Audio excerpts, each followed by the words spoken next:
Dr. Brian Paris here. I've become what's known as Dr. Do It Yourself. So I want to give you some tips and things you can do on an easy perspective at home. So we're gonna work on foot and ankle mobility here. For those of you who can get on the floor and do this, it's a possibility. Or let's say you're sitting on the end of your bed. If you're sitting on the end of your bed, you can put a pillow here because I don't want you to have to really engage this part of the leg. On my right leg here, I'm gonna hold above the ankle so your ankle joint is here. And I'm just gonna do some nice circles, and you can feel it. It may crack and pop, and that's okay. We can go in either direction. Now, I like to just stretch my toes out. You may feel a little pop, and that's okay. We can stretch the joints of the toes out as well. Next, I'm gonna imagine a pole going through my foot here, or a rod. If it were going through the center of the foot, this portion should actually rotate a little bit. Most of our feet are very, very stiff, especially for those of us having low back pain.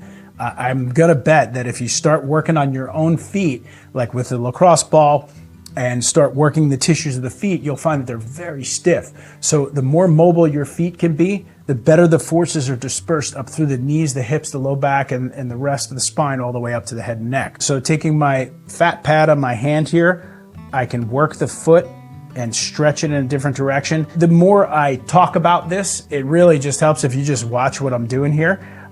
So I'm using my bottom hand to stretch this way, my top hand to stretch here, and then I'm reversing that and getting a nice stretch. And it's more just about getting the feet moving.